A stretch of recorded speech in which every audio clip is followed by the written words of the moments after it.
Right, ladies and gentlemen, boys and girls, welcome to another Green Room conversation. Really excited to have special guest in the house. Drea will introduce herself in a second. But if you're rocking with us for the very first time, this is a space, safe space for us to be able to talk about different things with different Black and Brown geniuses and creatives from all over the world, and just kick back and reflect on life lessons and learnings, different stuff throughout our careers that have been insightful that we can use to share with you so that you get to where you're going faster, maybe scrape your knee less, bump your head less, and maybe have some smiles and some laughs along the way. So with that, I'll hand the microphone over to Drea to introduce herself to the people. Tell us, who you are, where you are, what you're up to, and then we'll get into some fun Q&A. All right. So who am I? What have I been up to? So my name is Drea, long E. I always have to give that disclaimer because some people will say Drea, and that just like grinds my gears. So thank you for pronouncing my name correctly. And in terms of what I've been doing these days is really just trying to find balance in the midst of this crazy year that we've experienced, and it just seems like it's continuing. Like, I don't think 2021 really gave us a chance to just catch our breath. So I think it's even more important for me and all of us to think about how do we find that breath more intentionally. And then just on paper, what I do, I've been working in big tech for the last 8 years. So that's definitely been a grind for those that are in tech. And over probably the last 2 years, I've also tried to really focus on things that bring me joy, and that bring me that balance that I'm still that I'm still looking for. So I really dove into my yoga practice, was doing a lot for myself, and started teaching this past year virtually, and I really enjoyed. But I've since gotten back to doing that yoga for myself. So I'm really just focused on really being consistent with my own practice, but then also being a student of my practice. So I'm now doing an anatomy 300-hour training around yoga, just because I'm really, really inspired by how like your body and breath kind of work for you if you study it and if you even learn your own self. So being like a student of yourself and finding things that work. And yeah, that's about me. That's awesome. In terms of like where in the world you are you give people a sense of where at?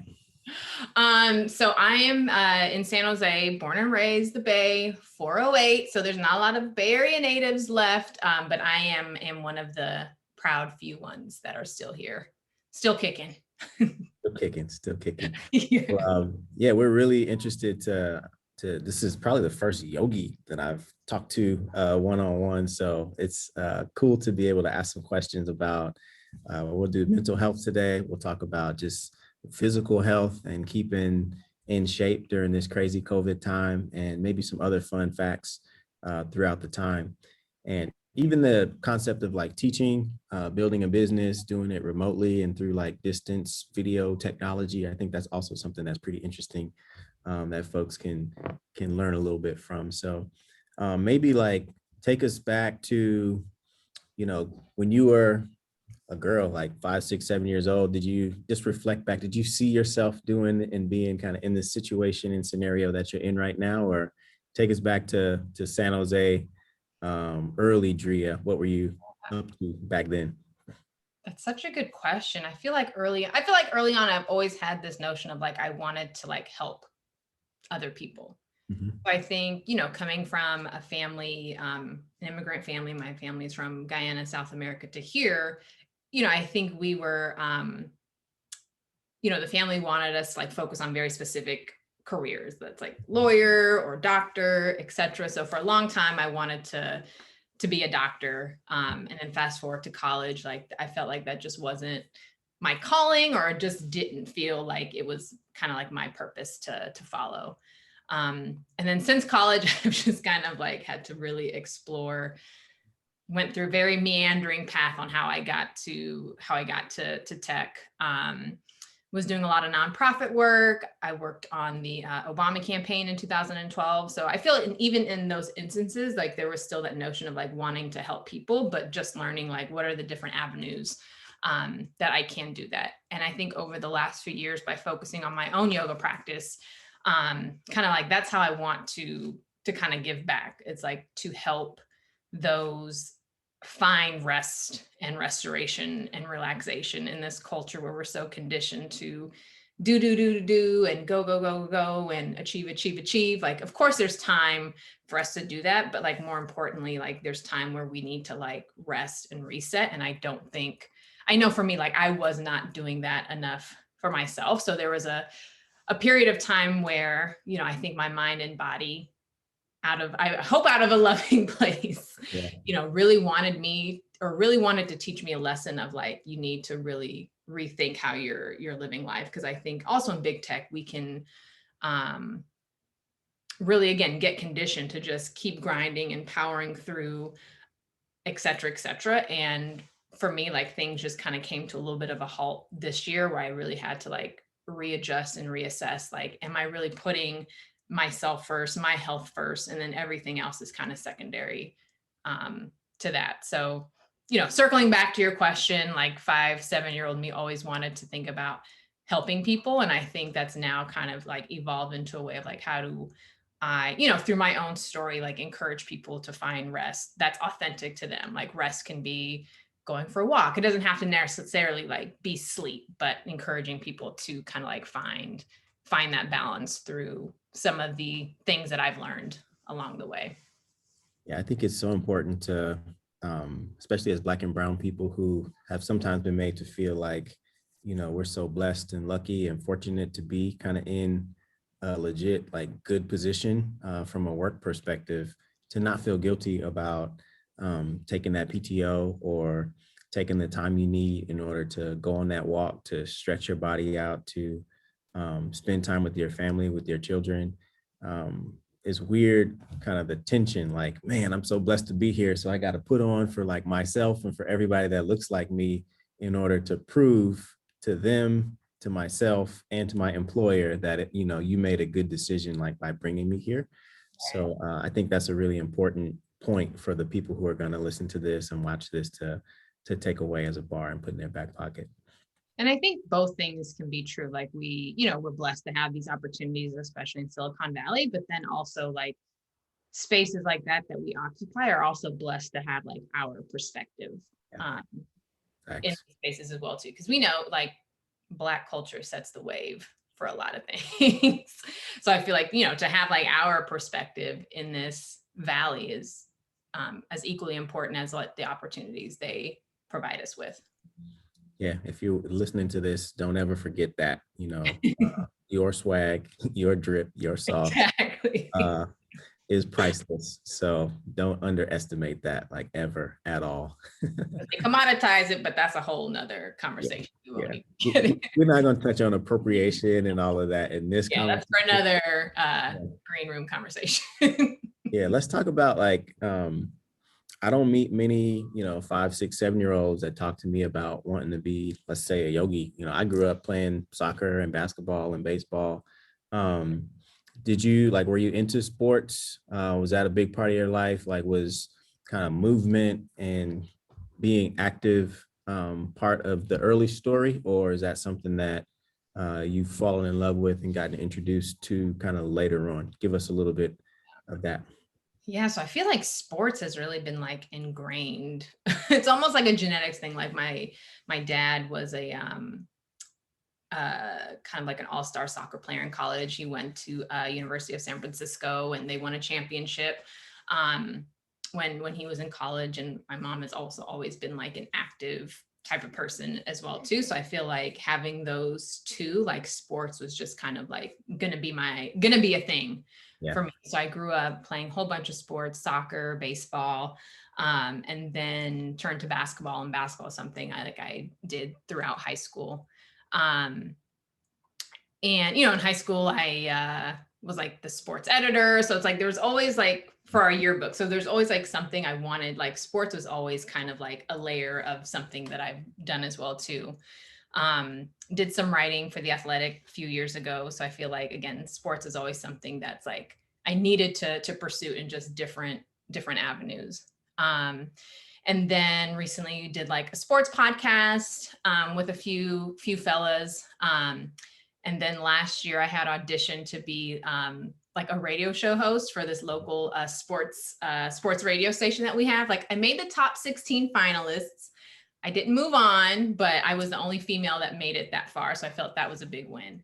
But then also the topics that they gave me were baseball. Like I do not follow baseball. I cannot debate baseball. So I feel like I had a unfair disadvantage with that. But that was like a really good opportunity because, you know, it's something that I just tried to do. I went on a limb and tried it and I was like, oh, I'm actually like pretty good at this. So it's definitely something I want to like continue doing my like sports commentary. And for me, like I do talk a lot of like, can we say bad words? No, I do talk a lot of like ish when it comes to sports. Like I'll go back and forth. So I feel like I definitely enjoy the sports banter and just like the sports talk. And for me, it's almost like an escape kind of from like the everyday, you know, hustle and bustle, or just from the everyday heavy topics that we see on the news. So it's definitely has been something that's fun for me. So, and I think that's where my, you know, my drive and just love for fitness is like really started when I was growing up playing sports.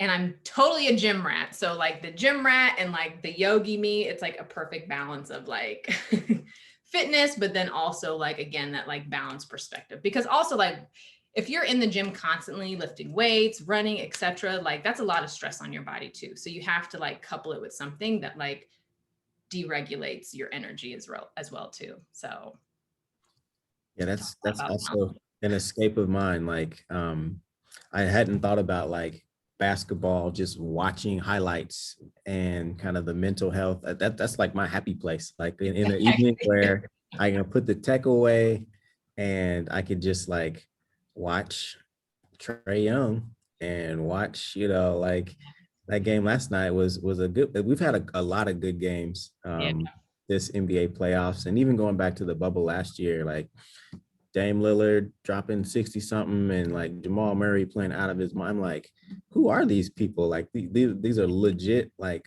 mutants and superheroes on the basketball court right now, but it's what we needed. right. Take our minds off COVID, to take our minds off of a bunch of the heavy stuff that we had to go through. So, you know, whatever sport, you know, wet your whistle for the folks that are watching this and listening to this. Yeah, I hadn't put the mental health and the actual viewing of sports together before this, but I think that's a truism for lots and lots of people.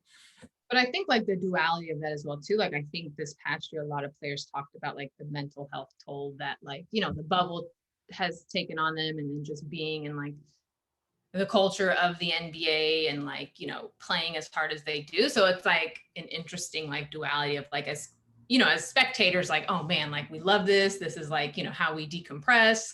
And then as they're doing it, it's like, well, it's both for them as well too. It's kind of like what it seems like. Yeah.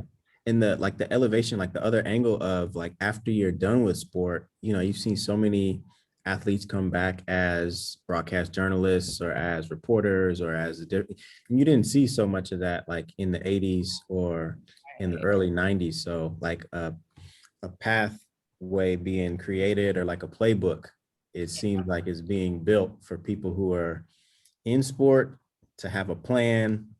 So when the body kind of times out, they've got like, okay, this is my next phase of life. And then this is my next phase of life. And, you know, so much of the Black and brown communities need to communicate with each other to, you know, give the game about, you know, what's next? What are your alternative options? What different paths can you take? Just so that we're in the know and we can make informed decisions about that stuff. And then speaking of like sports journalists, do you think Jason Williams' Twitter account was really hacked when he made that post? I can't even comment. I don't know. We'll probably have to take that offline. But there's never a shortage. You know, I love, you know, Kenny and Shaq and Charles banter. I'm here for it, just like you are. So whether it's on Twitter, whether it's on Instagram, whether it's trolling somebody that is from an opposing team or opposing city, I'm here for that too. But yeah, we'll talk about Jay Will. Talk about Jay Will a little bit later. Talk to me about, so you've got a regular job, like what kind of functional thing are you doing? And then I'd love to talk to you about like, how do you like take your mind off of that? And then what was it like to like study and get to like a subject matter expertise level, kind of on the yoga side, on the fitness side, to be able to like train other people, and kind of give guidance to other people who had goals and kind of reverse engineer and like build backwards into, small tactical steps for them to take that journey. Yeah, so in kind of like I like to kind of keep things in like containers. So like in this container of a 9 to 5. Because I really don't believe in like the whole notion of like work-life balance. Like I feel like there's work and then there's life. Like work is just a small, for me, it's just like a small chunk of time that I do during my day. I don't try to like intertwine it into my life. If that, I feel like I'm trying to like redefine what work means to me, being like in the tech space for almost 8 years now at the same place, which doesn't happen a lot of times either. So my career has kind of like taken a lot of different turns. Like I started out in sales, and then have been in like program management, and now doing product and support strategies. And I think for me, like I've always liked thinking about like strategy and design and kind of like fitting puzzle pieces together. So I feel like that really aligns like with my work style and my personality. So because I'm so meticulous about strategy and planning, that coming into yoga has helped me really learn a skill of like just letting things flow. So it's almost like the opposite of how work has been over these last 8 years, where things are very like, okay, I got to do it like this, do it like this. It's been intentional. It's been very pragmatic, where, I came into yoga and it's like all about flow and like pausing and breathing. And Yeah. I've only been doing this for like the last 2 years. So it's, again, going back to that theme of balance, it has really helped me like come down from my like work Drea and like my work personality.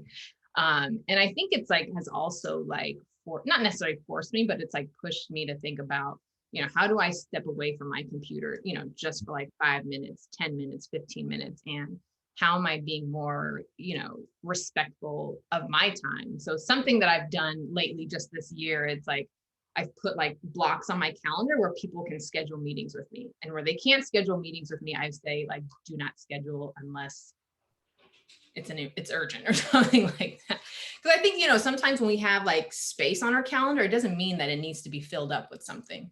And I think I'm trying to like, what I've learned in life, like space is important. So I'm trying to bring elements of that into work. Like if you see a space on my calendar, do not take liberties until, unless I say you can schedule time here.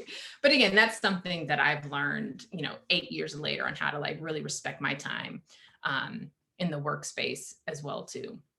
And I came into yoga, I was doing it here and there throughout the years, but I like really made it a point to make it a habit in 2019. Like there was a lot of just different like personal and just like professional challenges and obstacles and things that just kept hitting me, that I'm like, what the hell can I turn to like just find some balance and just to find some peace and just some space. So yoga was something I was just doing for myself. And I think when the pandemic happened, like I was just teaching for about a month in studio. And then I wanted to bring it to the virtual space because I really enjoy teaching. At work, I do a lot of facilitation. I run a lot of our senior teams through strategy building, through goal setting, through designing user experiences. So I feel like facilitating is always something that I enjoy doing. I like talking, if you couldn't tell. So I think being a yoga instructor, like guiding people through different practices or through different postures and poses, like was something that kind of came natural to me. So I don't look at myself as like a yoga teacher, but maybe like a yoga facilitator where I'm providing recommendations on a sequence or a flow. And I really tell everybody, like, you are the expert of your own space and of your own practice. Like, you know your body way more than I do. So you kind of think about what is going to be best for your body. If there's certain postures that don't make sense or don't feel good, like do not do them. Because I think sometimes we see on Instagram, it could be a little intimidating to like get into yoga when you see all these different postures. And I'm like, I'm a yoga instructor. I'm like, I can't do half of these postures that I see. Like, I'm not doing any headstands or legs over here and over there, and like, eating a granola bar at the same time. Like, I just can't, do all those things. So, but definitely respect those yogis that are able to do that with their body, because I think that's just another, that's more of like that another layer of how you can approach yoga to really challenge yourself to do different things with your body. But it's also knowing your limits as well too. And I think it's funny because some of my friends, like, because I'm a yogi, like, I'm peaceful, like I'm quiet, and like that's just also not part of my personality either. So I feel like yoga helps you come into more of who you are and accepting who you are. And it's not always about like, I'm going to close my eyes and be here. But it's like, it's more of like a tool and tactic of like, how do you come back to like who you are, and how do you come back to your space and your breath? So. Yeah, that's interesting. Kind of like the sports banter, I'll troll you on social media Yeah. versus like the calm and peaceful kind of yogi. It's like a Jekyll and Hyde scenario in my mind. Um, that's cool to kind of hear your take on it. And to your point before about helping people, what are some of like the high points where people have come back and said, Drea, this has really been helpful for me. Before I used to think this, and now that we've been rocking together, now I've been able to like experience this or realize this.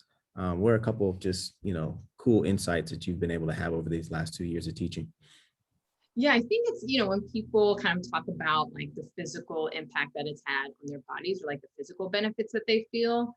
Um, Again, right now, I think we spend so much time sitting at home, like at our desk, like it's working from home, like we're not able to like disconnect as much. Where I know, for me at workspace, I'm like, okay, I'm feeling a little antsy, I can just go to the cafeteria or grab a snack. But for some reason, working at home, like it's harder to take like breaks away from that. And that physically has a toll on our body. So when I'm leading folks through, different yoga or even like stretching sessions, when they feel like, oh, I feel a difference, like in my hips, or, oh, I feel a difference here, like what you feel physically, like also manifests like in a mindful type of way as well. So whenever I hear people talk about like the physical benefits, like, as someone that has like studied yoga, I also know like there's a mental benefit of that as well too. Even though if you can't feel it right away, like it will manifest eventually. And I think for me, like I feel like I started off as yoga, it was like kind of like a mindful workout where, we were sweating and we were like, it was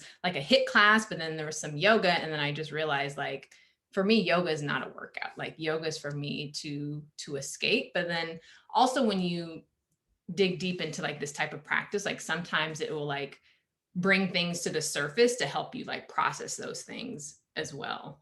So sometimes, doing yoga, like it's great for your body, but sometimes it brings up some of the like healing or some of the more like mindful things that you need to prioritize. And that's kind of a lot of what happened to me earlier this year. Like I was like doing my yoga, I was running, I was going to therapy, like made therapy like a habit for myself. But then, there was kind of like elements or different things that I wasn't aware that I needed to like heal from, or that I needed to focus on. And I think yoga helped bring that to the surface. So whether it's like a beautiful practice or it's kind of a constructive tool to like help you process things, like, yeah, I think yoga helps with like a lot of those things that I wasn't aware of when I first got into it.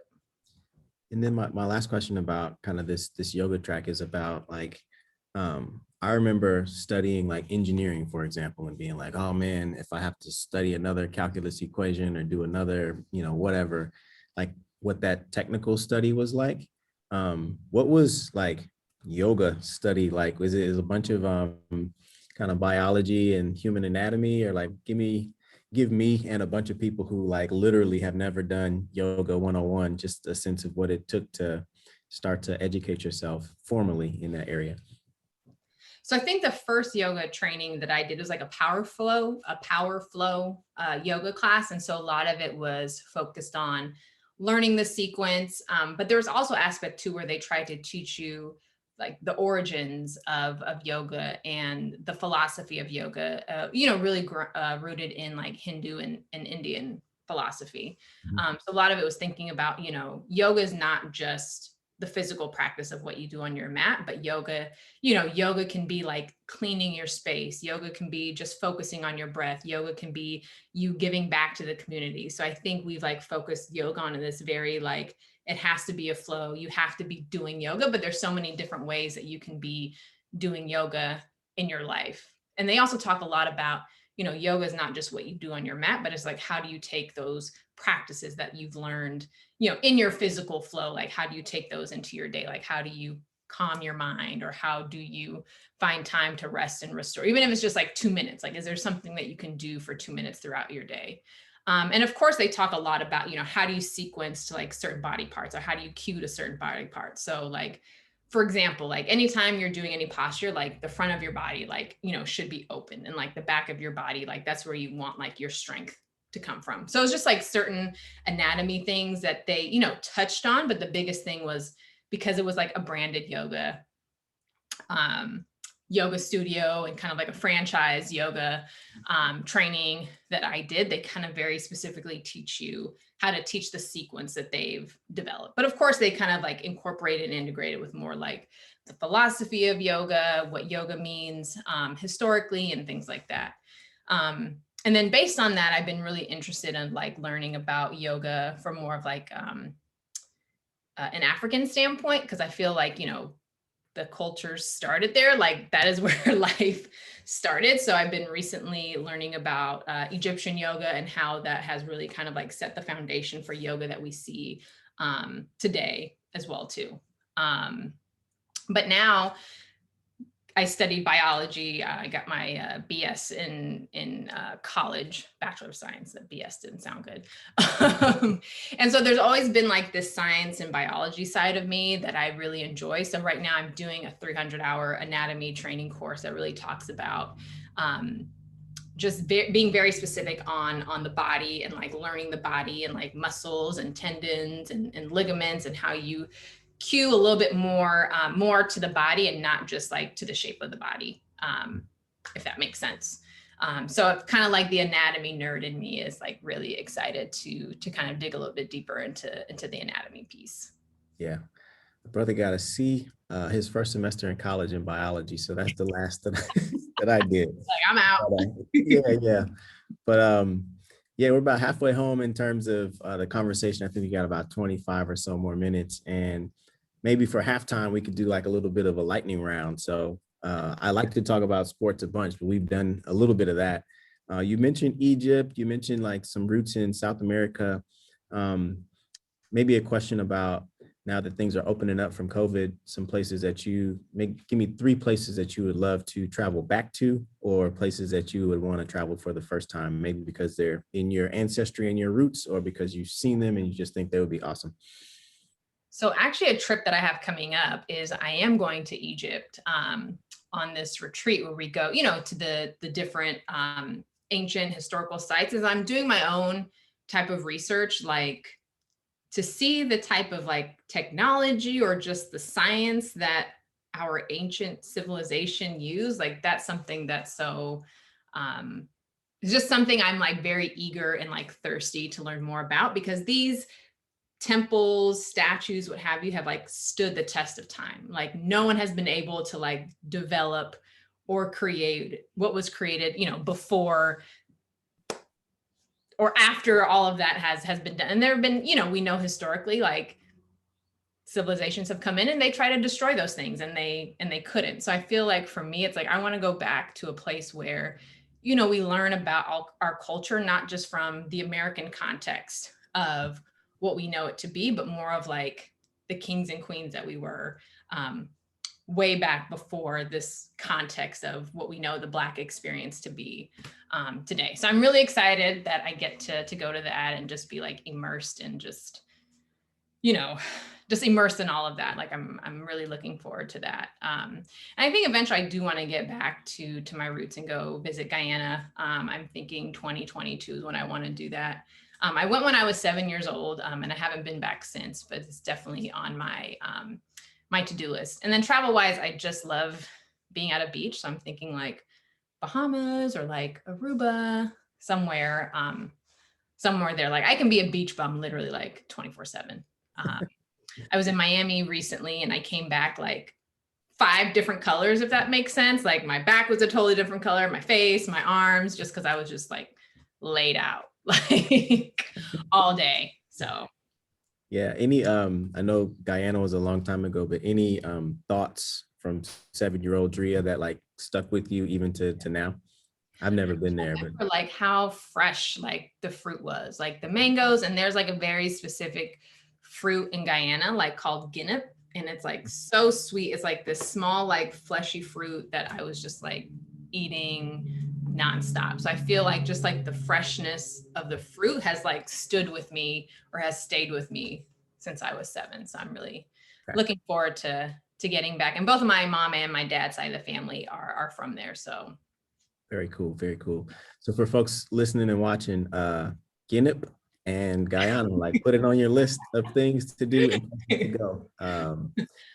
Let's talk about maybe hobbies outside of the actual work. The work that you do is the work that you do, kind of the yoga and the fitness. Would you consider that your hobby, or you got other kind of little things that you try to make time for in addition to those? yeah, I definitely feel like running has something I've like surprisingly have picked up and enjoyed doing this past year. I've kind of taken a little bit of break from it because it can be a lot of stress on your body Mhm. physically, but I didn't realize, like I used to hate cardio. I'm like, there's no way I'm ever doing cardio. Cause also in sports, like cardio was a way to like punish you. Like you remember basketball, it's like, okay, suicides if you did something wrong, if you were late, if you were this, if you were that. It was Yep. always looked at as like as a punishment. But I think with this past year, like everything was closed. I'm like, what can I do? Because I was definitely for a few months was like a couch potato. I'm like, this just doesn't feel good. So I just started running. It would be like 10 minutes, 18 minutes. And then this year I got to a point where I ran like 10 miles and I ran 8 miles. Like it was just like a buildup over this last year of like building my endurance and stamina. So not to say like I was a runner and then all of a sudden I'm running like 5, 7 miles, but it was just like continuing to like build and like work on things rather than like trying to go out the gates 0 to 100. So running has definitely something I've enjoyed doing. And in terms of like hobbies, I really enjoy like coloring and arts and crafts. So I Okay. feel like that's a way for me to like decompress as well too. Like I can just like mindlessly color or like cut things out and color them. And I'm really into like glitter and like sparkles. So I'll like play around with those things. Got it. Got it. As well too. And I also really love like 90s sitcoms. So I can just, I don't know if that's considered a hobby, but Golden Girls is like one of my favorites. So I usually transition from like sports, like playoffs to then like watch Golden Girls. So it's like, You got the changes, like exactly the balance, like it's balancing everything. on the coloring tip, was it like painting coloring or like literal like Crayola? Give me a box of 24 Crayola and a piece of paper Yeah. with lines and I'm gonna make it nice.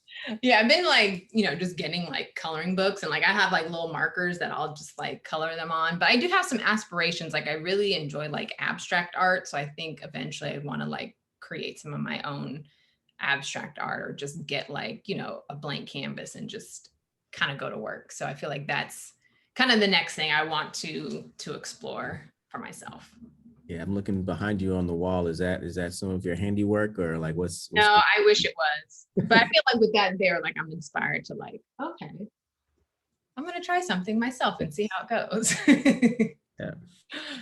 So maybe the next kind of lightning round question could be about like you mentioned Golden Girls, which I mean Betty White and Rose and like all of them. Oh, I remember those days.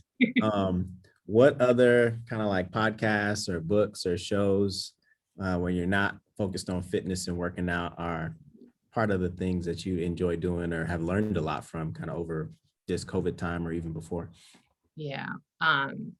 Going back to the shows, I also really like Frasier. Like I'm really into like that dry like humor for some reason. But it's also like with these shows, I've watched them throughout the year. So it's like I kind of know what to expect. Like I know when to laugh. Like it's just something that I can just like consume and not have to be like so tuned in or like so, plugged in. I'm like, okay, what happens next? And this and that. And then in terms of like podcasts, like I've really turned to like meditation or just like spiritual guidance type of podcast. Because again, I feel like there's so much noise out there right now that it's just nice to come back to something that's like more grounding. And so, there's a spiritual guidance teacher that I've been like following, and I'm like, I cannot get enough of what he says. Like his name is Muji, and he's a Jamaican spiritual teacher. So I also feel like his voice sounds like very familiar.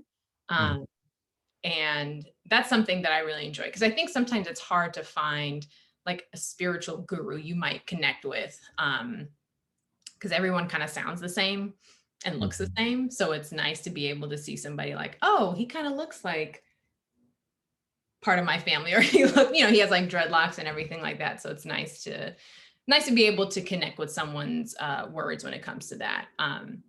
And then also in terms of like music, I'm this is where my like yogi side is like definitely coming in. There's like a healing, cleansing, and frequencies playlist on Spotify that I enjoy. So there's like different topics that of like, having transformative relationships or being productive. And there's just like different frequencies that you can like tap into, that just put you in like in a different type of place. So I feel like I'm exploring a lot of different things around, hobbies, or what I get out of these different things that I'm consuming. So I think I'm being more mindful of like, what am I consuming these days? Yep. And then in terms of like podcasts, I don't know if I'm really like listening to any podcasts. I should probably like jump in on a sports podcast and see what's going on there. But again, as I mentioned, I was doing like my own sports podcast, but I'm jumping back into that venture. So coming soon later this year, I will be on a sports podcast. So make sure you check it out and hear what I have to say and bring the sports banter, because I can handle it. I'm anonymously, maybe, because she might find you and come troll you. Yeah, exactly. To go back to something you said about being a gym rat, and then like, I know how hard it is for me to within myself be like, get up, go run, go do something that you don't like necessarily like to do because it's good for you. Talk to me and talk to us about motivation, community. Like maybe you're a coach for somebody now who doesn't feel like it. Like, what has it been like to either tap into a community to motivate you to actually do it, or to learn how to be a good coach for people who are like, I'm here, I really don't want to be, but I know it's like good for me. People like me. I think for me, like in the gym, I've been like, I can't go to gym by myself and figure out what I need to do. Like I'll just be like dilly dabbling, I'll be on my phone and things like that. But I invested in getting a personal trainer. So that's been like super helpful to me to like stay consistent and make it a habit. But it's so funny with my personal trainer. Like we've definitely been on this journey since last year. And like in the beginning, I'm like, oh, I don't know if I really like him. I don't know if he's a good fit, but we've like really developed like a strong friendship and connection. So that's been really helpful. And he helps me hold myself accountable and with my time management, things like that. So I think, it doesn't necessarily have to be a trainer. It can be a friend, but just finding someone that can be your accountability partner and all of that. But there's going to be times too, where you just kind of have to like push yourself and, like, oh, I don't feel good. But then also like, no one ever says like after the gym, oh, I wish I didn't go to the gym, or like, ugh, I wish I didn't run, or ugh, I wish I didn't go outside and walk for 10 minutes. So it's almost like you just have to get through that like mental barrier of like, ugh, I don't want to do this. And kind of just like, there's something in you that just says like, all right, let me put my shoes on, let me lace up and let me just get out there. But there's also thinking about too, like, if you only have the energy for like 15 minutes, 20 minutes, that's all you need to give. You don't have to do the full hour or be in there for 2 hours. And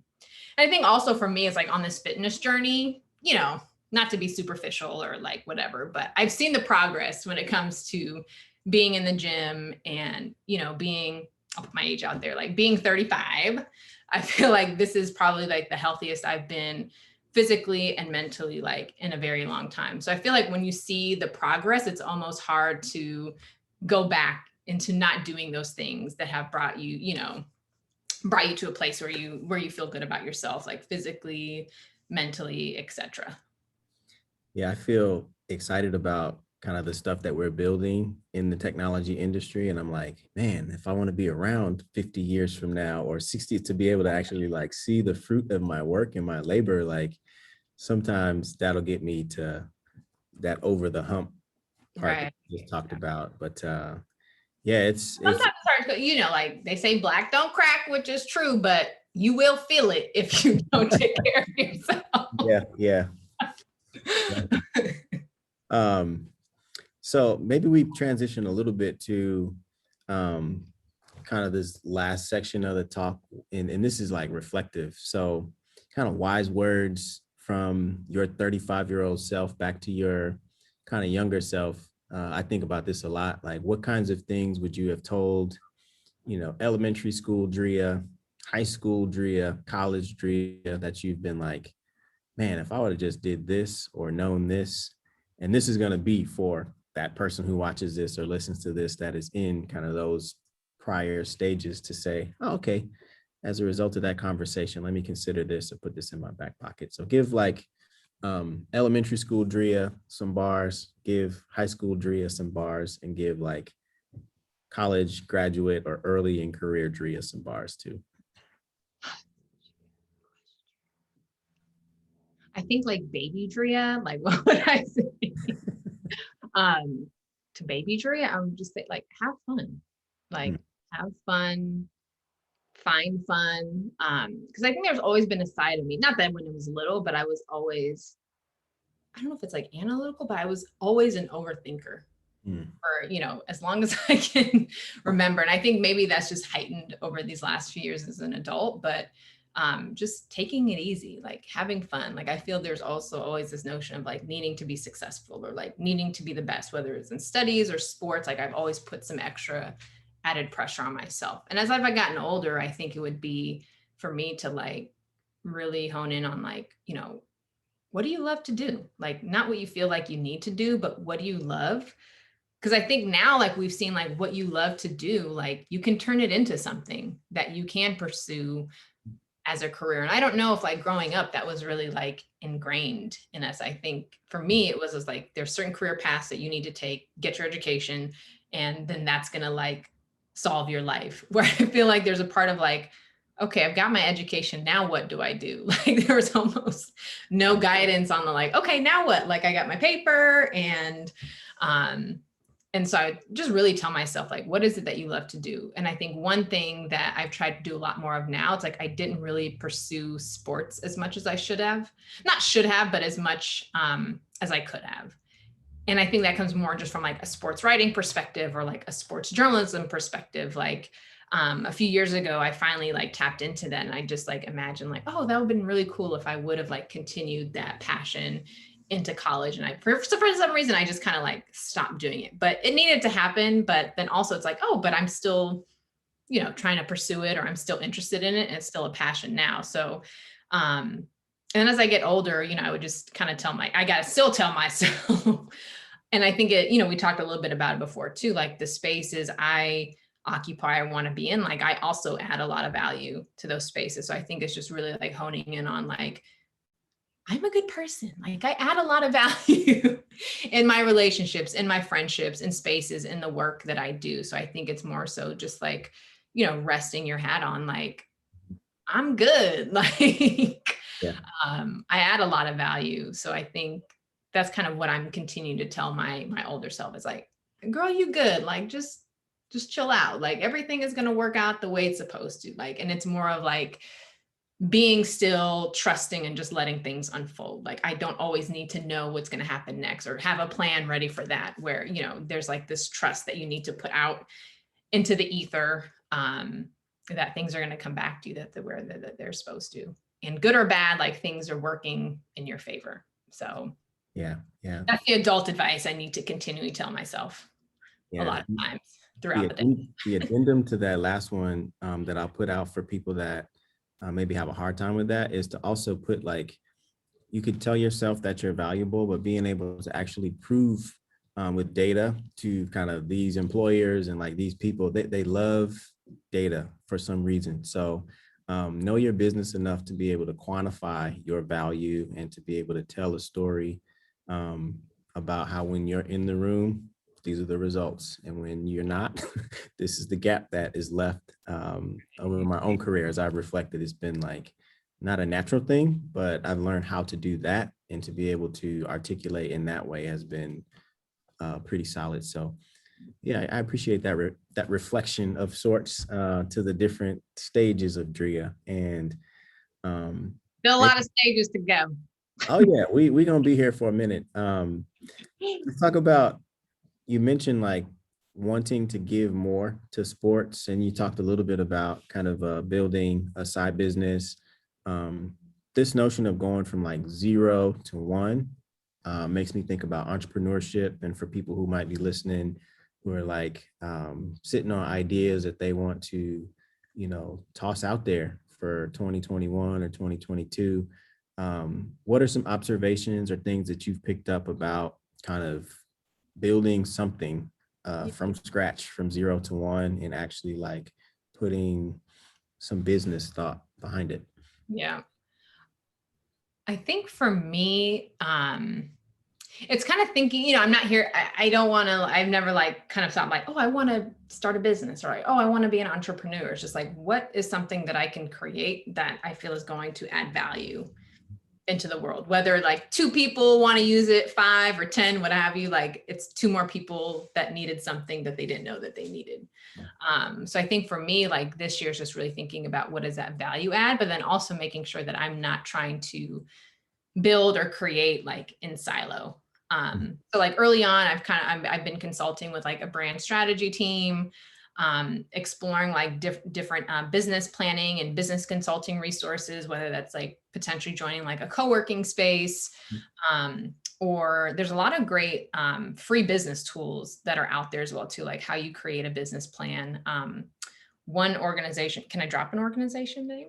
Oh, one organization that I have tapped into is called SCORE. So they provide like free business planning services and can kind of see you through every step of the way. So that's something I'm definitely like plugged into, because I don't know, ABC about creating my own business. I think it's important to like lean on to those that have done it. And then my friends have been very successful as well too. So when I get to that place of having more of like a solid idea of like what it is that I do want to build or what it is that I do want to create, then I'm going to kind of like, put it out there and see how people react to it.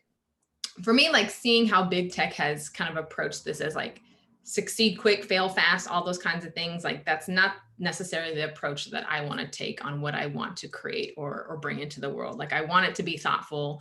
I want it to be intentional. Like I want to take my time with it. It's not something that I necessarily want to rush, but there's a lot of good approaches and tactics that tech has introduced, like, thinking about like user experience and like user interface and those things. Like those are still fairly like new terms that tech has like introduced into the world. So I think there's still a lot for me to like leverage, but in terms of like the whole process, like I really want to like take my time and be intentional and thoughtful about what it is that I want to create. Yeah, you said some really important things there that are literally like why we created this space. And they talk about community. So like, about yourself that you have a little bit of ways to go in order to like fully be like the boss of the boss when it comes to business plans, for example. So you lean on another entity, you lean on another group of people, your community, to provide like ideas, to provide feedback, so that by the time it's launch time, you've seen it from all 360 degrees by virtue of not just yourself, but kind of other people that you're connected to. So I thought that that was a really important bar to like just put out there. You don't have to be the subject matter expert, but to network your way into just visibility all around the idea that you have, so that when it's out there, um, you're proud of it. It's been pressure tested, and it's something that not just you, but the whole community that you've shown it to can be proud of, and that they can boost. I think that's something that folks who are going to watch and listen to this need to definitely take away and appreciate. So thank you for putting that out there. So we've got just 3 or 4 minutes left here. I would like to, one, give some flowers and just thank you for being kind of open with your time and open with your experience and your just your journey so far through corporate life, through kind of side hustle life, and through kind of mental health and fitness and wellness.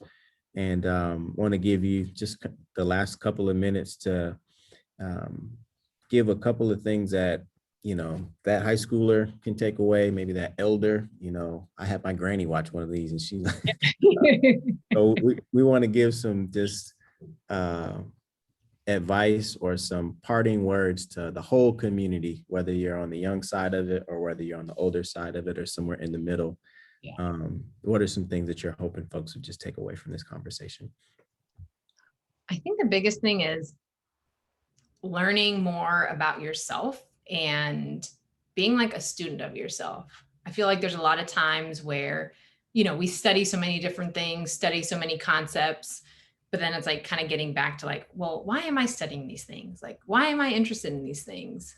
So I think it's like taking a little bit of like a space from like doing, consuming, learning, etc., and just like giving yourself a moment to like be with yourself and to understand the why behind a lot of the things that you're doing. And I think for me, sometimes I know myself, like I've gotten so caught up in like, I need to like prove something, or I need people to think of me like this. And as long as you know like who you are, like those things really don't matter. Not that they don't matter, but you don't hold them as important as you once did. And I think that's like a lesson that I've learned this year. And I'm still trying to figure out like, how do I really embrace that? Because, as I mentioned, my mind, like it creates a lot of different stories for like no reason a lot of times. So just trying to, come back to like, okay, who I am as a person, and then just kind of like letting that lead me. So I think that's kind of the big thing, like even in work and personal life, etc. So I think a lot of the lessons that I've learned, primarily through this vehicle of yoga, like I've been able to just apply it in so many different avenues. So yeah, so that's the biggest thing for me. It's like knowing who you are, learning about yourself, being a student of yourself, and just like letting things flow and unfold a lot of the times. So That's a few of perfect. my imparting yogi words. Yeah, that's the mic drop moment, right? Y'all heard it here from the San Jose native representing the 408. We didn't talk about like San Jose back before like Silicon Valley was the way it is. But what's maybe last question I'll ask you, like, what's one thing that was like San Ho back before like all the people came and all the tech, like everything came here? What are some like, what's one thing that you're like, y'all probably didn't know this, but Oh, that's such a good question. I feel like San Jose was a lot more diverse than what people think it was. Like, to be honest, like San Jose was like the spot to come to. Like people from Frisco or from San Francisco and Oakland would like come to San Jose, downtown San Jose, to like, that was like the spot to go. But I think for some reason, like that got lost along the way. But one thing I do miss too, I think that like, I used to see people like playing outside all the time. Or I remember myself like playing outside and like being in the neighborhood. And I just don't see that. I don't know if that's like a tech culture thing because we're always working and it's like Silicon Valley, but I just don't see that a lot. So I kind of like miss just like seeing people outside. But with COVID though, a lot of people in the neighborhood have like gone out for walks. So I see a lot more people like being active in like the neighborhood. So that's nice to see. But yeah, going back to like San Jose was a spot. So don't be sleeping on San Jose, even though it's changed a little bit for sure. But yeah, we used to set the tone in the South Bay. I appreciate that perspective because me and all these other transplants here have moved it and shaped it and shifted like the whole Bay Area into something different. So it's always cool to be able to talk to a native and somebody that remembered when before like all of us came and before all of this happened. So man, it feels like an hour has flown by. I appreciate again the time and the reflective journey. I hope that you turn into Drea Warhol at some point. Yeah, I know. Your You coloring. speaking it. Thanks for putting it out there. You speaking it. So Yeah, you heard it here first, folks. So yeah. yeah, just don't forget about me when you get all big. So yeah, we'll cut the conversation there. This has been another cool Green Room Community College conversation that's again meant to just make folks think, give folks some alternative perspectives, help you to get to where you're going faster.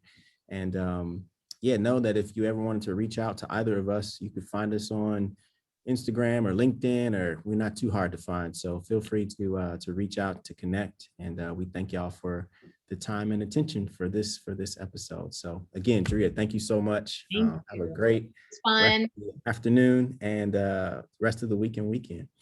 All right, you too. All right, we'll talk soon. All right, bye.